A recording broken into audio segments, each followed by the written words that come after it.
Mening oylarımda senin adın çöküp kaldı. Cana yüreğimde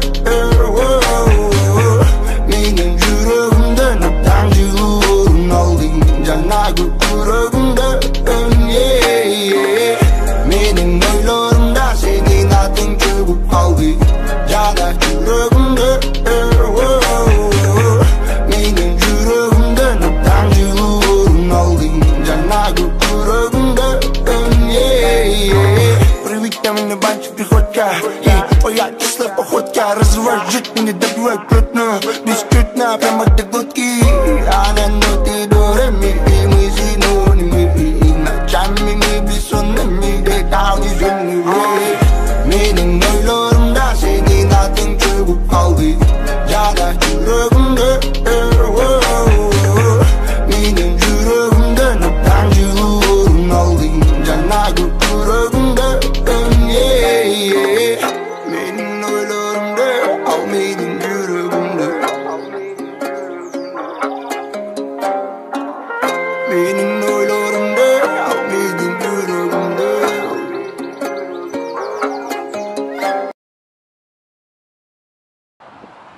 Алейкум ассалам достор. Барыңыздарга Америка Кошмо Штатынын Невада штатынан жалындуу салам жолдойм. Мен азыр жаңы эле Невадага кирдим. Кирсем ушундай жакшынакай чоң паркинг лот бар экен. Азыр ушул жактан эс алып алып, Неваданын ич менен Лас-Вегас деген шаарды билесиздер да барыңыздар. Легендарный Лас-Вегастан өтөбүз.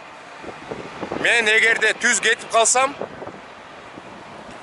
Ютадан сразу эле Аризонага кирип кетмекмин. Мен атайын жарым сааттык жол, узунураак жолду тандап алып, сиздерге Невадага кирип Лас-Вегас деген шаарды көрсөтө кетейин дедим. Достор, бул жакта кичине анча-мынча шамал болуп атат.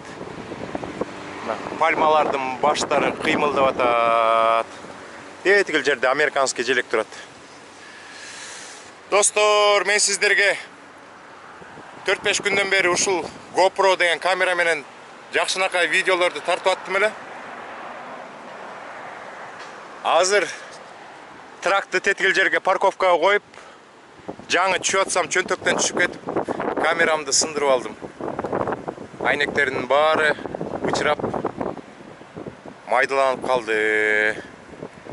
Эми башка камера бар, Sony деген. Ошол Sony менен тартып атам. Мунуга Кудай буйруса оңдотобуз. Паркинг лоттун бир четин жалаң пальма менен жаап коюптур. Жаш пальмалар экен. Жана сиздерге көрсөткөн пальмалар абдан бийик болчу. Булар же сорттор ушундайбы, абдан жапыз экен.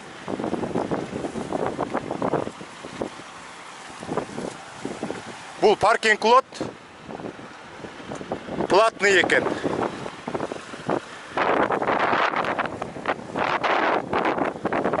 Абдан сонун көрүнөт экен пальмалар. Жылуу жакта гана өсөт да пальмалар. Значит, Невада абдан жылуу штат болуп эсептелинет экен. Жакыныраак дагы бир жолу карап алалычы. О, мия өзүнчө эле үй болуп калат экен.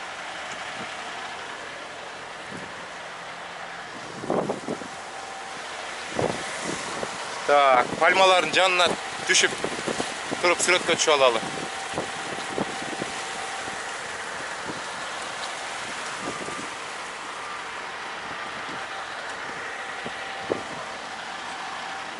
Ортосунан да өтүп кетсе болот экен.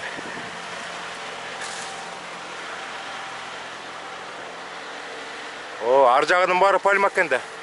Мунун ар жагынын баарын тим эле кыдыратып отургузуптур да. Жайнайт экен пальмалар.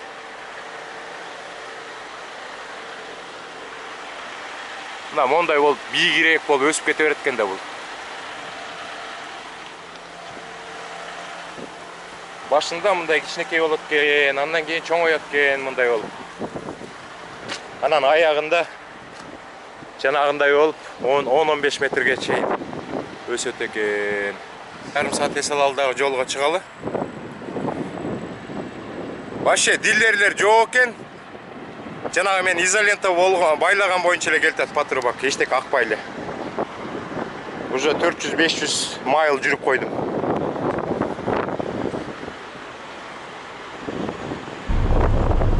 Достор, жакшы көрүнүп атабы, жаман көрүнүп атабы билбейм. Лас-Вегастан өтүп баратабы.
Достор, мен сіздерге көптен бері айтып жүрем, Аризонада бийик кактустар өсөт деп. Азыр ошол кактус таласына келип токтодум. Жолдун жээгинде экен, тракты бияка токтотуп, мыяктан карасак, тала жайнап бийик кактустар. Арасында 5 метрлиги бар, 3 метрлиги, 10 метрлик, 12 метрлик деген кактустар бар. Азыр мен сіздерге бирөкөнүн жанына барып көрсөткөнгө аракет кылайын. Мына достор, кактус. Бийиктиги 10 метр.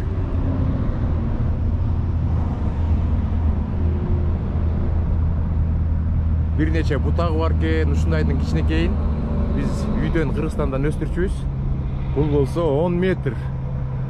Ар жагында дагы бир кактус турат, жүрүңүздөр, ошол жага барып көрсөтүп коеюн. Мен Феникс деген шаарга жүк апартам, достор. Азыр могу кактусту көрөлү дагы кайра жолго чыгып кетип калабыз.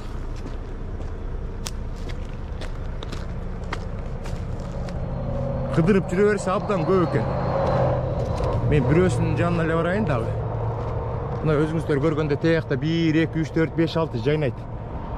Бул жактын баары дагы көп экен. Дагы бир кактусту көрсөтүп атам.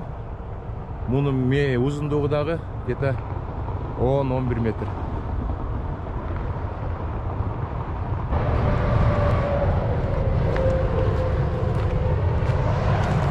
Бул жакта дагы кактустардын түрлөрү бар экен. Жалпак болгон башкача түр экен. Мен сиздерге көрсөткөн кактус мына ушул кактус.